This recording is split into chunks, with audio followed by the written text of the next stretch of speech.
nawalan na ako ng pag-asa. Sabi ko, kasi dati napapanood ko lang eh. Napapanood ko sa TV. Yung mga nakakalbo. Yung may cancer.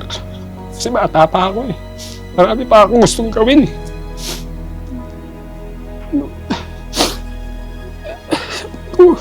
Lord, wala po yung plano nyo. Tanggapin ko.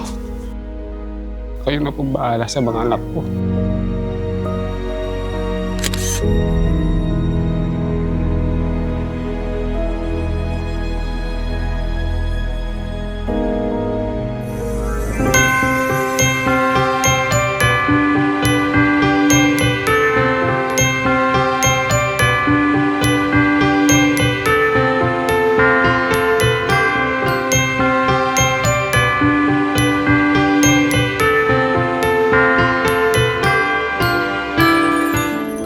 Nag-start po ako noong 1998 po as cameraman po para po sa isang TV production.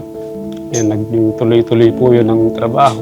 Hanggang ngayon po, nagka-camera. Kaya lang po ang hindi ko na po nagagawa yung dating trabaho na ginagawa ko po dati na kahit magdamag po or yung magbubuhat po ako ng mabibigat. Ngayon hindi ko na po kayang gawin.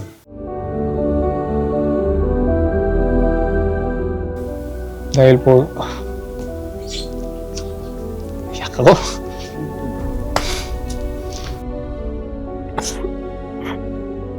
Masakit na eh. Dahil bata pa ako eh. Kala ko, hindi ako magkakasakit. Pero biglang bumapo. Yung napakahirap na pagsubok sa buhay ko.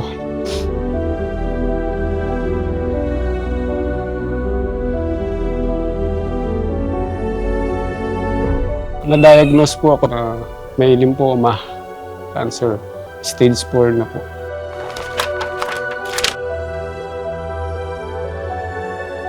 Nandito po siya sa mediastinal. Isa po sa malaking bukol na tumubo. Yun po yung nagpo-provide ng tubig sa likod ko. Kaya yun po yung nagpahirap po ng todo sa akin. Actually parang, siyempre po parang nawalan na ako ng pag-asa. Sabi ko, kasi dati napapanood ko lang eh. Napapanood ko sa TV. Yung mga nakakalbo. Yung may cancer. Kasi bata pa ako eh. Marami pa akong gustong gawin eh.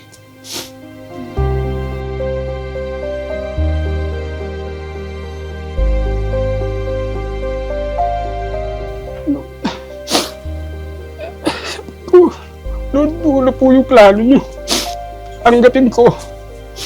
Wala po yung mga... Hindi ko na po kaya eh. Talagang gapang hindi na ako makakain. Hindi po ako makatulog kasi pag umiga po ako, hindi na po ako makahinga kasi yung tubig puno. Kailangan ko po patusok, patanggal sa hospital, tutusukin ko dito po. Isipin, para makahinga na naman ako. After 2 weeks, gano'n na naman, parang ulit-ulit. Titingnan lang po ako ng asawa ko nandiyan sa isang puwan. Pag binabantayan po ako, baka anytime, baka pwede ako mawalan ng hininga dahil nagbabara po yung... Nagkakatubig po yung baga niya every 2 weeks po. Kaya lagi po kami tumatakbo sa hospital po. 10,000 po kapag po tatanggalan lang siya ng tubig. Mga 1 litro po may git yung nakukuha. Po, sabi po nung doktor doon, kailangan po chemotherapy na talaga daw po. Ayaw po niya magpa-chemo. Siguro po natatakot po siya nung una. Kinumbinsi ko siya kasi hindi ka gagaling kung hindi ka magki-chemo. Nalaban ka lang, sabi ko sa kanya. Alam ko, wala tayong pang financial, pero alam ko, yung Diyos magpo-provide.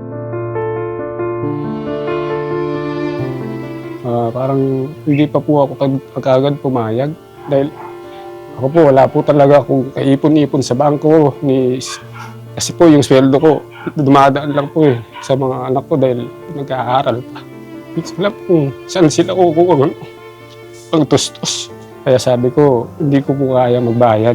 Sabi ko, okay na po siguro kung ano yung mangyari. pinasa Diyos ko na lang po. Sabi ko, Lord, kayo na po bahala sa mga anak ko. Pero salamat po sa Diyos kasi yung mga kamag-anak po niya, kamag-anak ko, yung mga mabuti po mga kaibigan niya sa media, sa mga tumutulong po, nagbigay po nun. Kaya yun po, doon po nag-start no, magpa-chemotherapy po siya.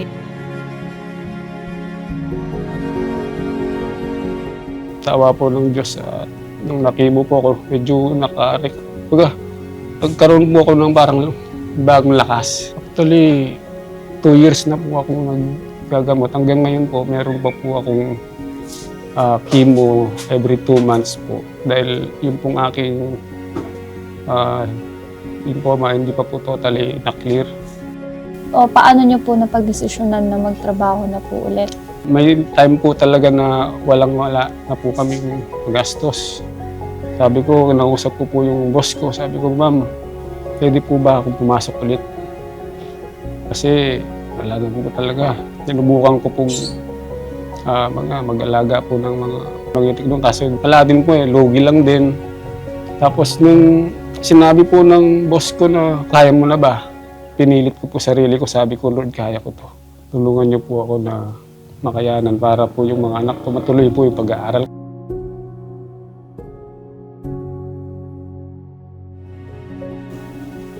Dali po ngayon, ginagawa ko po kapag malakas po yung katawan ko, sasabihin ko pa sa boss ko, kaya ko pong magtrabaho. Kasi ang kagandahan lang po dun sa mga boss namin, open po ako sa kanila na anytime po, kapag may sakit po ako, di ko kaya, okay lang din sa kanila. Kasi para din yung way po nila para matulungan din po.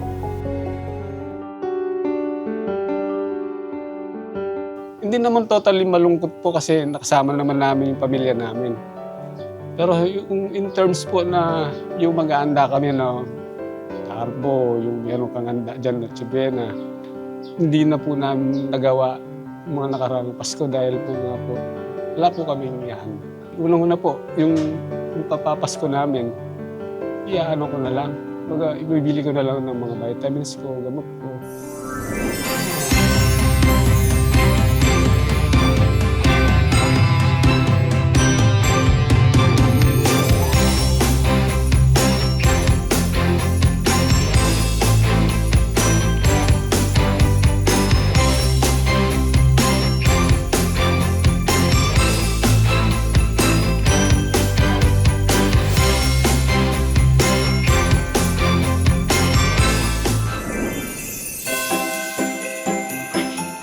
Maligayang Wow. Pasko. Maligayang Pasko. Merry Christmas po sa inyo. Ayan po, Kuya Matt, Ate, dahil nakarating po kay Senator Raffy yung kalagayan niyo dito, may pamaskong handog po siya para sa inyo at sa Maraming pamilya. salamat Thank you po, po. Senator. Kumpleto po yan, may pang Noche Buena, may isang sakong bigas, at yung mga groceries po, kumpleto may.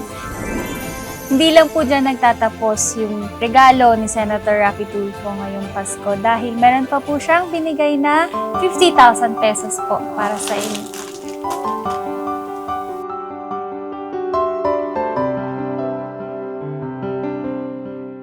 Hindi ko po yun na-expect na magkaroon kami ng ganyan kalaking pera. Hindi ko po yun na-expect yung kapaskuhan po na may pera po nibibigay sa amin.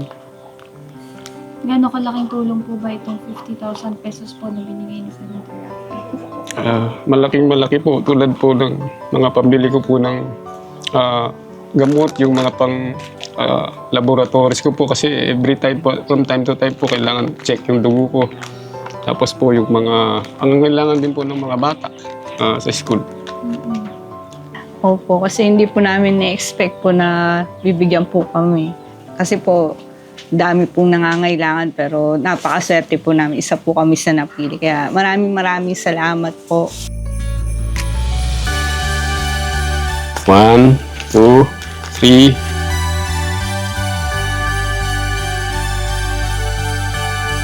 $48, $49, $50. Actually, wala po akong naawakan ganito kalaking pera. Malaking bagay po sa akin na makakasurvive na naman po kami. Senator, thank you very much po. Isa po kayong channel of blessing po sa mga taong mga nangangailangan ng tulong po. God bless po. Sana po marami pa po kayong matulungan, marami pa po kayong mapasaya, lalo na po ngayon darating na Pasko. Nakikita ko po na maraming magiging masaya ngayong Pasko dahil sa tulong niyo po. Thank you very much. Maraming salamat po, Senator Raffy Tulfo.